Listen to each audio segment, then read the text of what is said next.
Olá a todos, a paz do Senhor para todos os nossos irmãos, amigos, visitantes que estiverem ligados a essa transmissão, a esta live do Ministério Assembleia de Deus Redenção. Esse é o Ministério Assembleia de Deus Redenção. Estamos aqui nesta sexta-feira, culto de doutrina, Culto de doutrina, o ensino da palavra do Senhor. Doutrina é ensino bíblico, Estudo da palavra do Senhor, mas a palavra revelada de Deus.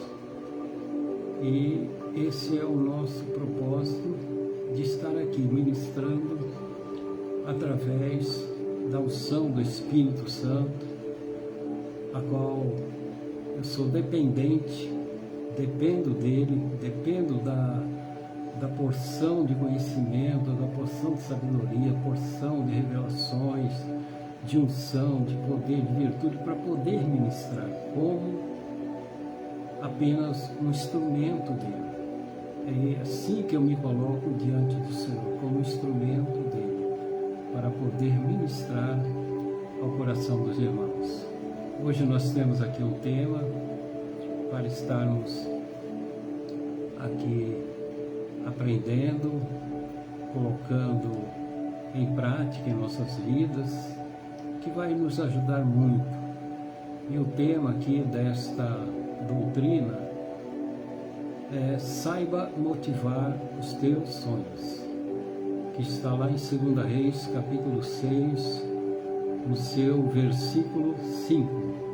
Saiba motivar os teus sonhos. Lembrando que no domingo pela manhã teremos a escola bíblica dominical. E o tema da escola bíblica dominical está na lição 9, Vivendo o Fervor Espiritual. Esse é o tema da lição 9 da Escola Bíblica Dominical, domingo às 10 horas, também por live, Não será presencial, estaremos ministrando por live. E domingo à noite teremos o culto presencial e também por live, A partir das 20 horas estaremos ministrando lá o culto presencial e o culto por live também para aqueles que não podem ou preferem ficar em casa. Lógico, temos que estar tendo todos os cuidados por causa do perigo, que está aí rodeando todo mundo, e temos realmente que estar nos precavendo, tendo todo cuidado, e para que isso não venha trazer desgraça na nossa vida ou na nossa família. Estamos aí com a pastora Jaci, está aí o irmão Luiz, irmã Beth, irmã Lana, seu esposo também estão ligados, a filhinha também está lá ligada nessa transmissão. Vamos estar aguardando mais alguns irmãos. Estou fazendo a transmissão pelo grupo, Pelo grupo.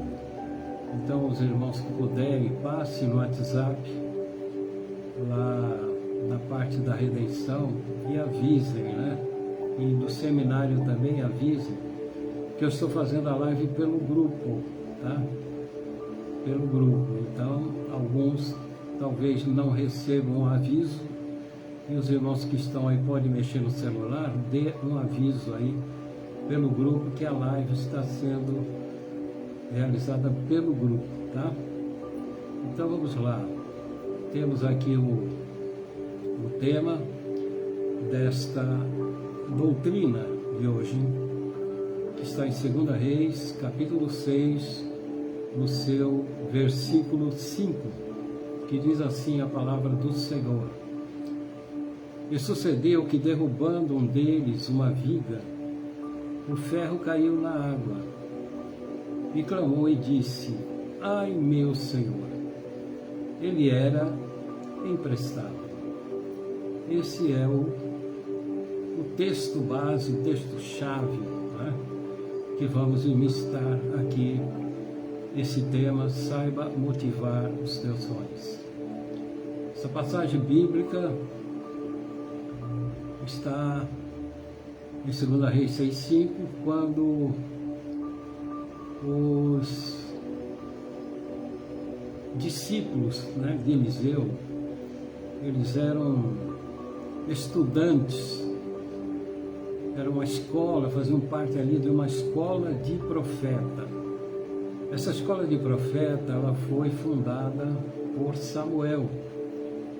E depois de Samuel, aí chegou o tempo do ministério de Eliseu, ele também está na direção dessa escola de profeta. Mas como escola de profeta? Então vamos entender. Todo judeu, ele tinha que ter conhecimento do Pentateuco, que é os 5 primeiros livros da Bíblia, tá? Como também dos demais livros, né, que já estavam escritos, né, alguns que já estavam escritos, não eram todos. E nesse período, quem cuidava da escola, então, era Eliseu, tá?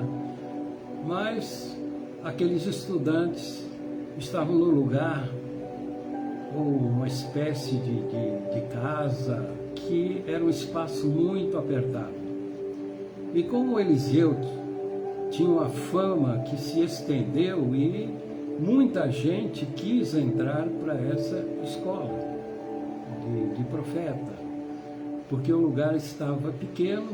Então eles resolveram, o lugar está muito pequeno, está chegando muita gente, quer aprender a palavra de Deus e precisamos aumentar aqui esse espaço. Então eles foram às margens do Jordão para pegar madeira, né? E um deles pediu um machado emprestado para poder cortar ali as madeiras que necessitasse.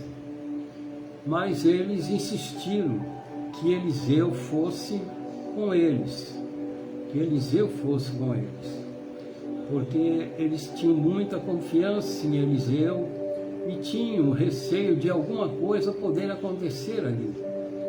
E realmente veio acontecer, porque o machado era emprestado certamente de alguém que não era ali do meio deles, e quando ele está cortando a árvore,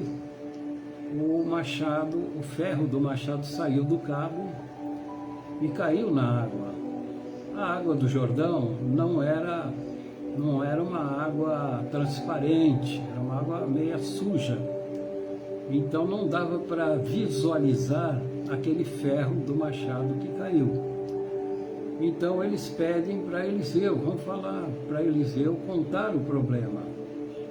O jovem que perdeu ali o machado, ele viu onde caiu e foi já falar, contou o que houve. Ele não ficou escondendo o que houve, como poderia, vou esconder, fazer de conta que eu não vi. Não, ele foi contar o que houve para o profeta Eliseu. E Eliseu veio e jogou um galho na água, e naquele momento o machado flutuou. Milagre de Deus, eles puderam ver ali o milagre de Deus através daquele homem de Deus, o profeta Eliseu. Escola de profeta, porque todo judeu, como eu disse, ele tinha que ter conhecimento do Pentateuco, pois vieram ter conhecimento dos demais livros, mas do Pentateuco. Só que o judeu tinha conhecimento no sentido mais literal e não de profundidade dentro do que o Pentateuco falava. Mas o profeta Eliseu tinha. Então todo judeu tinha conhecimento da lei, mas não era um profeta. Só que esses que estavam ali na escola de profetas, eles iam aprender com um profeta, com aquele que tinha a revelação da palavra. Então eles iam aprender a palavra para poder, no sentido de também de ter revelações, para que Deus pudesse usá-los como profeta. Então essa era a lógica, porque a escola de profetas não era simplesmente para ensinar o Pentateuco. Isso aí todo judeu tinha já a obrigação de ter esse conhecimento, era para ensinar a revelação daquilo que estava nos 5 livros da Bíblia, e quem tinha a revelação era o profeta. Então o profeta ensinava com mais profundidade acerca daquelas escrituras. Então eles tinham algo a mais além de simplesmente conhecer o Pentateuco, eles tinham a revelação. Então eles se preparavam para Deus poder usá-los como profeta, assim como Deus levantou muitos profetas, mas que tinham passado por essa escola de profetas a qual Eliseu estava ali dirigindo. Amém? Então deu para entender essa parte aí. Então fala muito de motivação. Então esses jovens que estavam ali, aqueles jovens que estavam ali na escola de profeta, eles eram muito motivados, eles tinham motivação.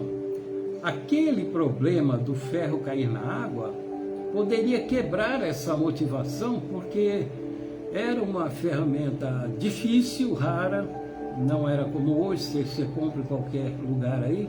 Naquele tempo era uma ferramenta extremamente rara, cara, e isso ia dar uma quebrada ali nas motivações daqueles jovens. Mas quando aconteceu ali o milagre, então voltou aquela alegria, aquela motivação, e eles voltaram a cortar as árvores ali, lógico, agora com mais cuidado para o ferro não cair de novo no rio.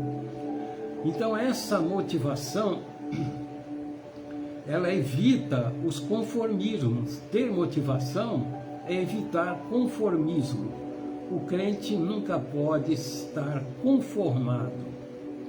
Estou conformado já. O que eu tenho está bom. O que eu sei está bom. Não, o crente nunca pode estar conformado. Ele tem que sempre querer mais no sentido espiritual. O crente sempre tem que querer mais. Então a motivação, ela evita conformismo. Nós temos que lutar para conquistar a promessa, porque não é simplesmente querer receber as promessas e não lutar para conquistar. Ele quer receber a promessa, mas não luta para conquistar, né? E a arma do crente para conquistar as promessas é a fé, a fidelidade e obediência na palavra e a perseverança, porque se ficar de braços cruzados, esperar as coisas acontecer, não vai acontecer. Então quando você luta para conquistar as promessas, Deus vai agir na tua vida. Se você age, se você toma a posição, Deus vai agir na tua vida. Vai ficar esperando acontecer, não vai acontecer. Em Números 3 e 30, diz assim: então Caleb fez calar o povo perante Moisés e disse: certamente subiremos e possuiremos em herança, porque seguramente prevaleceremos contra ela. O que acontece? Os espias, né, que foram enviados para ver a terra, aquilo que Deus havia prometido, e eles não estavam satisfeitos, não estavam crendo na promessa de Deus, e Deus permitiu: já que vocês querem ir, vão. Então foi lá os 12 espias e viram a terra, viram que tudo que Deus falou tinha, mas só que era uma terra que tinha que ser conquistada, era uma terra habitada. Eles acharam que iam chegar lá, a terra estava toda vazia, era só entrar e pegar. Não era nada disso. Tudo tem que ter luta, tudo que tem que ter coragem para enfrentar, para conquistar. Senão não conquista nada. Então eles viram tudo, a fertilidade da terra, a produtividade excelente, mas viram que tinha gigantes, que tinha um povo lá já habitando naquela terra, e que eles teriam que lutar contra aquele povo, e principalmente com os gigantes. Então os 10 voltaram acovardados, né? 10 voltaram acovardados. Deus não se agrada de covardes. Deus não se agrada de covardes. E esses 10 covardes que voltaram de lá começaram a influenciar os demais para estarem também se acovardando. Então deram o relatório e com isso eles conseguiram acovardar os demais que estavam lá. E Josué e Caleb, que voltaram, viram tudo, viram os inimigos, mas não se acovardaram. Então eles estão ali, junto com Moisés, e incentivando o povo, falando: certamente nós vamos lá sim, nós vamos possuir essa herança. Se Deus falou que é nossa, que só temos que conquistar, nós vamos lá, porque seguramente nós vamos prevalecer, porque ele sabia, se Deus falou, ele vai conosco, ele vai nos dar a vitória. Era um obstáculo intransponível à vista do povo, mas à vista daquele que tinha fé, não. Porque todo obstáculo intransponível para aquele que tem fé, ele deixa de ser intransponível, porque pela fé, nós vamos passar por aquilo que é intransponível, vamos chegar aonde queremos chegar, porque Deus está conosco em toda a nossa jornada, em toda a nossa caminhada. Lute para conquistar os teus objetivos. Em 2 Timóteo 2,4 diz: ninguém que milita se embaraça com os negócios desta vida, a fim de agradar aquele que o alistou para a guerra. Então, nosso objetivo é agradar ao Senhor e não a nós mesmos, porque temos que entender que somos uma igreja militante, uma igreja que faz parte de um exército, o exército de Cristo. E nós somos guerreiros de Cristo. E um guerreiro de Cristo que está lutando contra forças satânicas, forças do diabo, não pode estar se distraindo com negócios dessa vida, com coisas desta vida. Tem gente que ocupa o seu tempo em fazer um monte de coisa que não traz nenhum benefício para a sua vida espiritual. Nenhum benefício para a sua vida espiritual. O que podemos, os negócios dessa vida, temos é aquele que trabalha. Lógico que temos que trabalhar para ganhar o nosso sustento, aí sim. Mas tem os negócios que não tem nada a ver com o trabalho, e a pessoa ocupa aquele seu tempo fazendo um monte de coisa, anda de um lado para o outro, faz ali, ajuda lá, mas nada que tenha a ver com o reino. Nada que tenha a ver com o reino. Então, a sua ocupação é essa, e se distrai com essas coisas, e não está agradando aquele que o alistou. Nós somos alistados para uma guerra. Nós estamos numa guerra. A Bíblia diz: não temos que lutar, não temos que guerrear contra a carne e o sangue. Nós temos que guerrear contra as forças do diabo. Nós somos alistados para essa guerra espiritual. essa guerra dentro do mundo espiritual. E se ficarmos ocupados com coisas que não trazem nenhum benefício para o reino ou para a nossa vida espiritual, estamos perdendo tempo e não estamos agradando a Deus. Então, isso não traz benefício nenhum. A pessoa tem uma vida vazia, ela quer preencher com distrações ou com algumas atividades que não tem nada a ver com as coisas de Deus. Está mais preocupado com outras coisas do que com almas para o reino do Senhor. Então temos que alcançar os nossos objetivos, e os nossos objetivos tem que ser agradar ao Senhor, militando na sua causa e não em causa própria. E não em causa própria. Temos que lutar também para realizar desejos. Diz aqui no Salmo 38, 9. O Senhor, diante de ti, ó Senhor, diante de ti está todo o meu desejo, e o meu gemido não te é oculto. Qual era o desejo do salmista?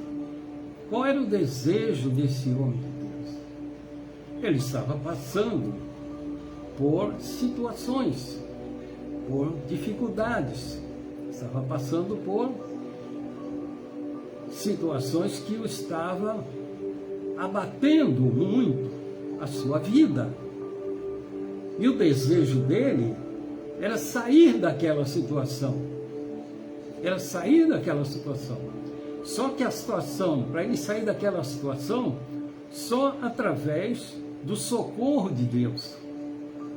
Era algo que ele não podia sair por si próprio, que ninguém poderia ajudá-lo, mas Deus sim, vindo em seu socorro, poderia tirá-lo daquela situação. Então nós levamos algo para o Senhor e contamos para Ele: Senhor, o meu problema é esse. O Senhor sabe, mas tu tem que contar. Tá? Conta para Ele. Conta tudo para Ele. Coloca na mão dEle. Coloca diante dEle. E aguarde. E aguarde. O que não pode é toda hora você colocar a mesma coisa diante do Senhor. Pensa que o Senhor esqueceu? Aquilo que tu levou para Ele, já registrou, já está registrado. Não precisa toda hora contar a mesma coisa. Conta a mesma coisa. Sempre a mesma coisa. Não, para. Já colocou? Está na mão dEle. Está na mão dEle, agora é com Ele. Você fez a tua parte, foi colocar na mão dEle, agora está na mão dEle. E Ele vai operar de acordo com a vontade dEle. Ele, diante de ti está todo o meu gemido, e o meu gemido não te é oculto. Significa, o que você vai fazer? Você vai mostrar a tua tristeza, o teu choro por aquela situação que você está passando. E através do teu gemido, do teu choro, Deus vai ver a tua situação. Você não está pedindo mais aquilo que você já pediu. Agora você vai demonstrar a tua tristeza, a tua situação, porque Deus vai ver que a partir do momento que Ele agir na tua vida, a alegria vai voltar ao teu coração. Então não pode ficar ocultando nada de Deus. Você tem que chorar, chore, você tem que gemer, geme, mas aguarde no Senhor. Espera no Senhor e Ele atenderá aquilo que você está pedindo. O choro, se é enfermidade, você já colocou a tua enfermidade diante do Senhor? Então entenda uma coisa: o choro produz cura, viu? O choro, ela mexe com Deus. O choro mexe com Deus e Ele atende pela sua misericórdia. Então o choro, Ele está dizendo: o meu gemido, o meu choro não te é oculto. Ele chorava, ele orava chorando, mas a causa já estava colocada. Ele não ficava repetindo a causa, simplesmente ficava aguardando o Senhor atender a sua causa que Ele colocou nas mãos do Senhor. Então lute para realizar os teus desejos, que o Senhor vai atender no tempo certo. Não queira forçar Deus a fazer alguma coisa. Deus sempre faz no tempo certo. Outra coisa que é a motivação, ela busca providências. Então, não pare diante de obstáculos. Não pare diante de obstáculos. Muita gente, quando chega os obstáculos, as dificuldades, eu vou parar, vou desistir, não quero mais não, vou parar com isso. Não, não pode parar. Se na hora da angústia te mostrares frouxo, a tua força será pequena. Em Esdras 8:21, diz assim: então apregoei ali um jejum junto ao rio Ahava, para nos humilharmos diante da face do nosso Deus, para lhe pedirmos caminho seguro para nós, para nossos filhos e para os nossos bens. Amém. Aí está. Primeiramente veio Zorobabel e Josué para a reconstrução do templo, e na segunda leva veio Esdras, na terceira que veio Neemias. Agora vem Esdras, e com Esdras veio os utensílios do templo, muita riqueza. Tinha muita riqueza de cobre, de ouro, de prata, todos aqueles utensílios que eram de uma preciosidade muito grande e que poderia despertar os ladrões, salteadores, que salteavam as pessoas, os andarilhos, as pessoas que andavam por aqueles caminhos, né? Eram caminhos difíceis de andar. E Esdras, quando saiu ali da Babilônia, ele não pediu uma escolta para o rei. Ele poderia ter pedido, mas ele não pediu. Mas quando ele sai e já está numa distância considerável, porque da Babilônia a Jerusalém era 1.500 quilômetros de distância, então ele já está a alguma distância considerável, começou a vir um problema na consciência dele. Eu estou aqui com tanta preciosidade, com tanta riqueza, e não pedi uma escolta para o rei. E agora? Como é que nós vamos fazer? Se ele fosse voltar, pedir uma escolta, né? Ele ia mostrar uma frouxidão, um acovardamento, né? E ia mostrar que se a mão do Senhor era com ele não pedindo, ele ia mostrar que se a mão do Senhor era com ele, então ele não poderia voltar para pedir ajuda humana. Se a mão do Senhor era com ele, não pode pedir ajuda humana. Ele falou, não, vou voltar lá. Ele poderia ter pedido, o rei poderia ter enviado, mas ele preferiu não pedir. Então, naquele momento, ele era um sacerdote, ele impõe 3 dias de jejum e oração, pedindo a proteção de Deus. E após isso, ele segue jornada, e ninguém os molestou pelo caminho. Então, ele venceu, era um obstáculo que ficou colocado ali diante deles. E agora, o que vamos fazer? Ele fez a coisa certa. Ele confiou em Deus e seguiu adiante e chegou em Jerusalém com tudo o que ele trouxe da Babilônia para poder colocar no templo que já estava ali reconstruído. Isso mostra que não devemos parar diante dos obstáculos. Temos que confiar em Deus e não em ajuda do homem, mas confiar naquele que realmente está conosco todos os dias. Como disse Jesus, eu estou convosco todos os dias até a consumação dos séculos. Também não podemos parar diante de tentações. Em 1 Coríntios 10:13 diz: não veio sobre vós tentação senão humana, Mas fiel é Deus, que não vos deixará tentar acima do que podeis. Antes, com a tentação, dará também o escape, para que a possais suportar. Quem tenta não é Deus. Deus prova. Deus prova. Deus pode mandar uma aprovação, tá? Mas tentação, quem tenta é o diabo.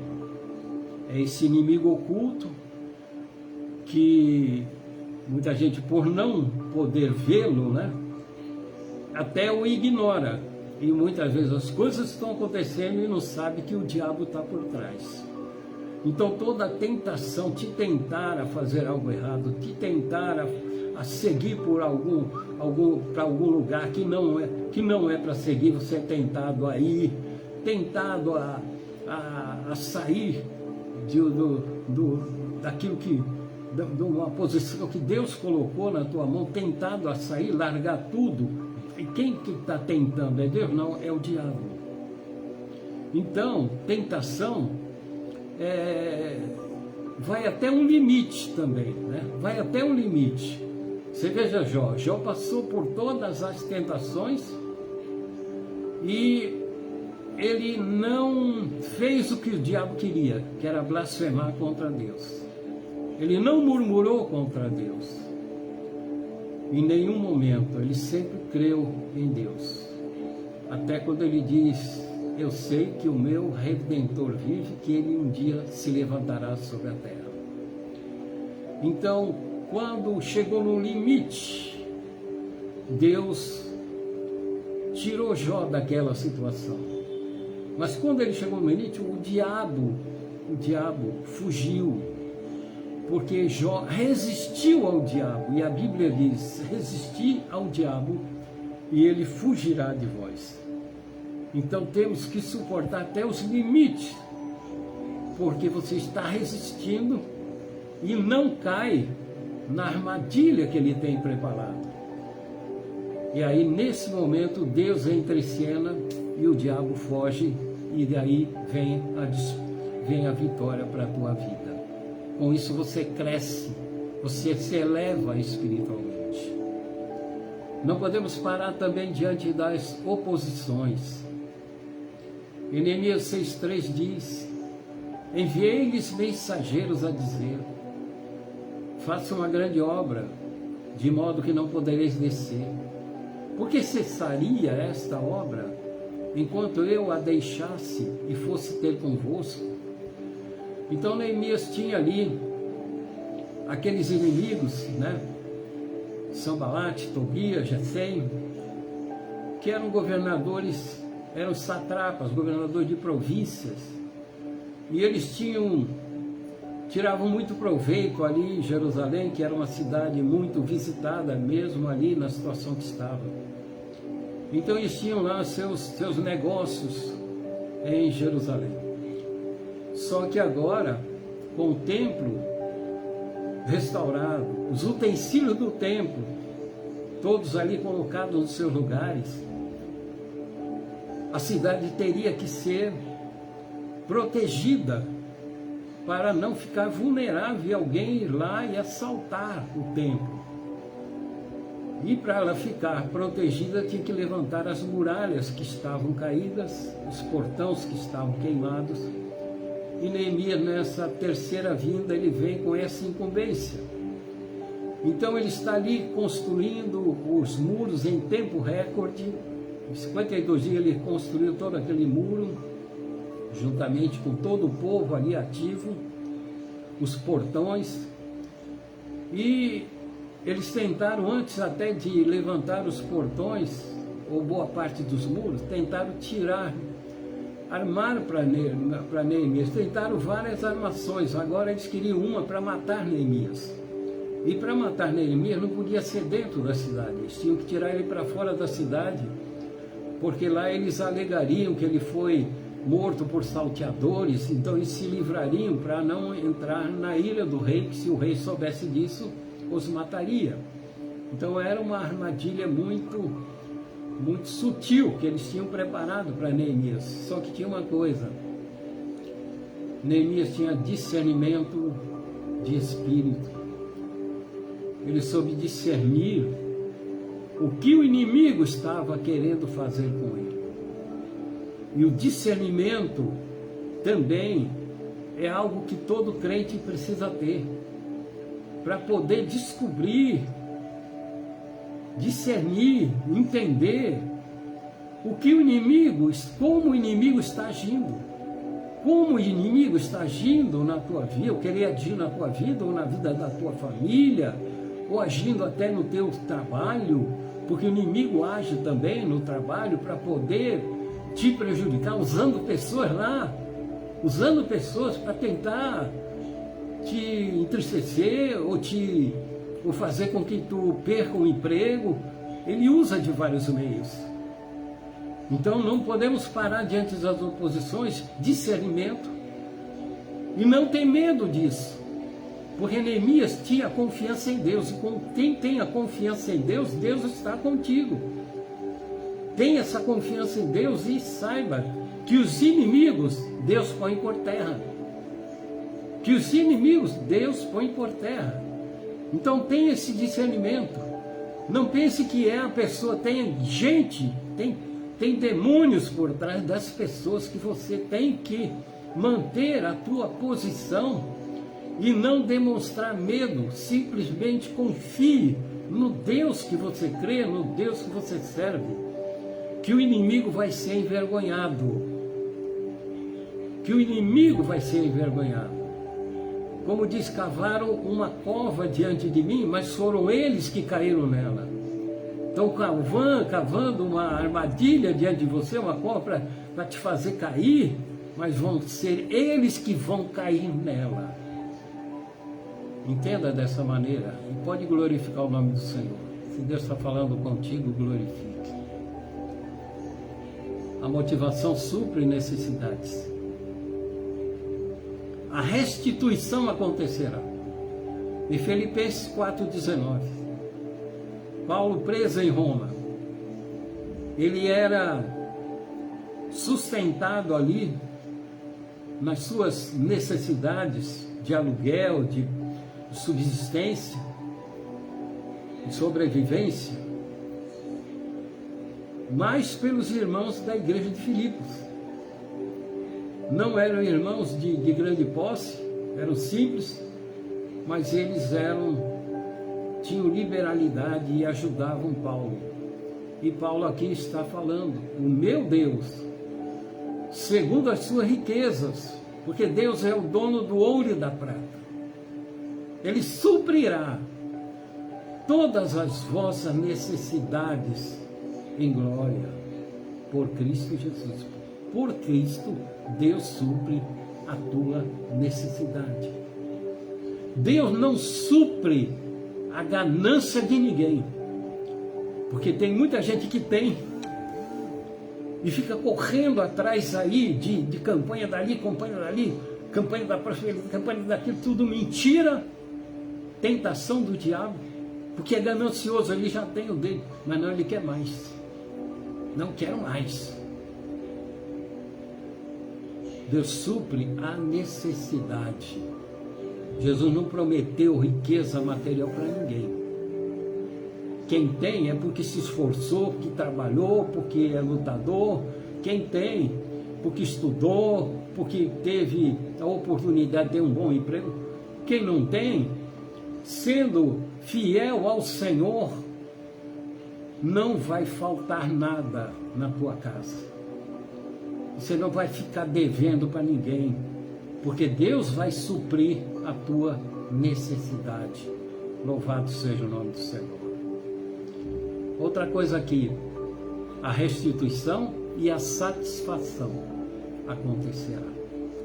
No Salmo 37, versículo 4, diz assim a palavra do Senhor: deleita-te também no Senhor, e Ele concederá os desejos do teu coração. Desejo do teu coração não é ficar querendo coisas, né?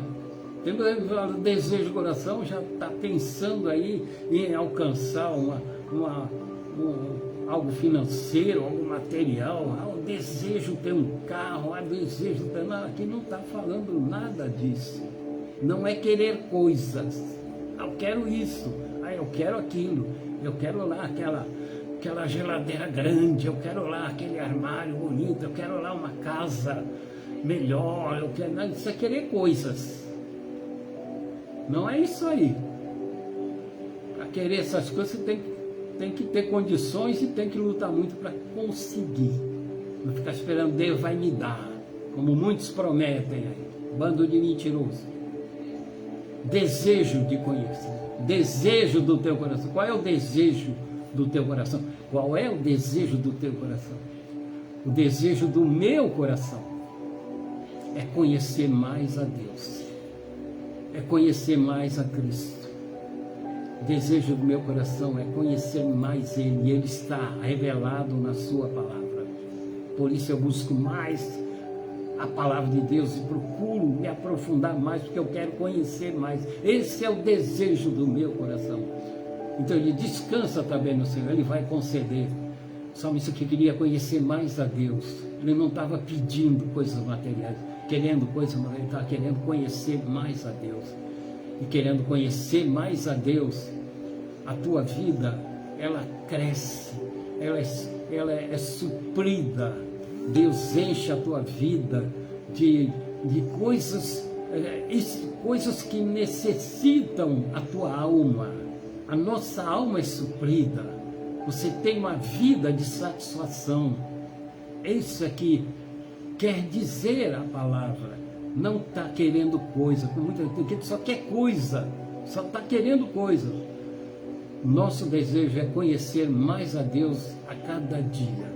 E Deus vai se revelar a cada dia quando você tem esse desejo. A satisfação acontecerá. E a premiação acontecerá. Em 1 Coríntios 9, 24, diz assim: não sabeis vós que os que correm no estádio, todos na verdade correm, mas um só leva o prêmio? Correi de tal maneira que o alcanceis. Então os atletas, né? Principalmente Paulo usava muito essas ilustrações dos jogos que tinham lá, de corridas, de atletismo, e ele tirava lições para ensinar para a igreja. E o atleta, se ele quiser alcançar alguma coisa, ele tem que ser disciplinado, ele tem que se exercitar, ele tem que se abster de muita coisa, para que ele possa ter toda a condição física para a competição e poder chegar na frente. Só que o atleta, um só leva o prêmio. Agora, nós temos que nos comportar desta maneira. Só que não é um só que vai levar o prêmio. A igreja do Senhor é um corpo só. E todos nós temos que estar unidos nessa corrida. Estamos numa corrida. Estamos numa corrida para alcançar o quê?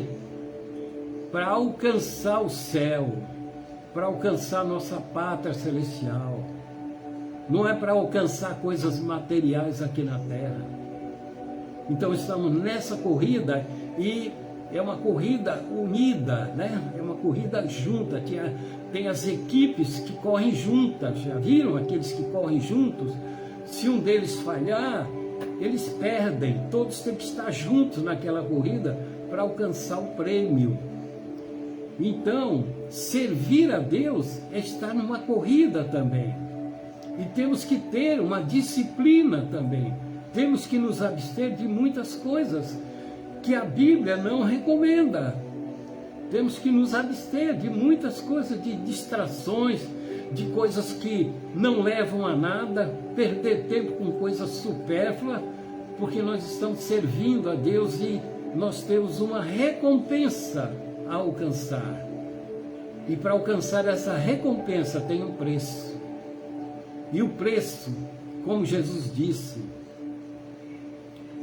é estar com a mão no arado e não olhar para trás, é seguir à frente, é seguir à frente. É como o Senhor disse, que tem que carregar a cruz, porque quem não quiser carregar a cruz, que é servir ao Senhor nessa missão que é sacrificial, não tem condição de ser discípulo do Senhor. Então a nossa premiação está prometida, está aguardada, quando subirmos ao tribunal de Cristo com corpos glorificados. O Senhor Jesus vai entregar o prêmio daqueles que se disciplinaram, daqueles que produziram, daqueles que regatearam pelo menos um talento, que serviram a Ele com disposição. Esse já tem reservado o prêmio. Qual o prêmio? Galardão. Galardão. Graus de glorificação.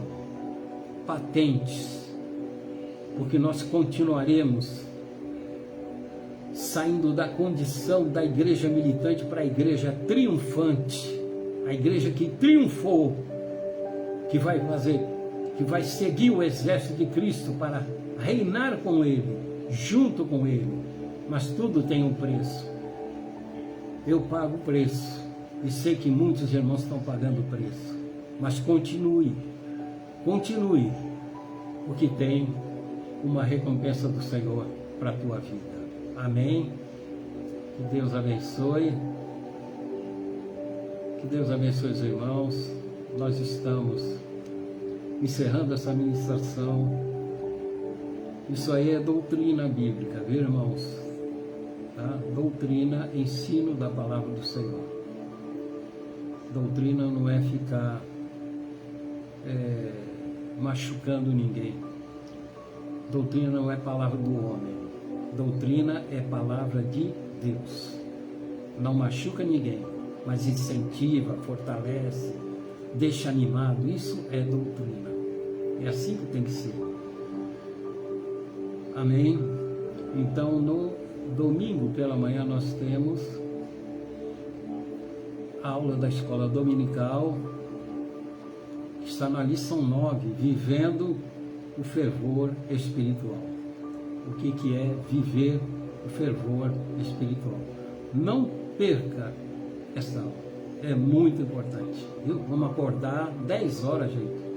Você está dormindo 10 horas e não levantar para a aula? Meu Deus do céu, Deus não vai se agradar disso não, viu? Deus não se agrada, tá? Venha buscar a melhor parte, que é a palavra do Senhor. Senhor meu Deus, em nome do Senhor Jesus Cristo, eu ministro a tua bênção sobre cada vida, sobre todos que têm aqui estado juntos nessa ministração, nesse culto online, onde estamos adorando a Ti, Senhor, desta maneira, que é a maneira possível neste momento de situação adversa. Mas não deixamos de Te adorar, não deixamos de estar ministrando a Tua palavra, não deixamos de nos alimentar, de aprender, de conscientizar. Estamos aqui, Senhor, recebendo sempre a melhor parte em nosso coração. Continua, Deus, operando dessa maneira em nossas vidas. Continua, Deus, falando conosco. Abençoa, Deus, a cada irmão, cada um, Senhor, que tiver, Senhor, com algum problema de saúde. Eu já coloco diante de Ti essa causa, Senhor, de cada um. Está nas Tuas mãos, Senhor. E nós vamos aguardar o resultado, que cremos no Teu poder. Cremos na Tua compaixão, cremos na Tua misericórdia. Em nome do Senhor Jesus. Que Deus abençoe a todos os irmãos. Amém? Glória a Deus.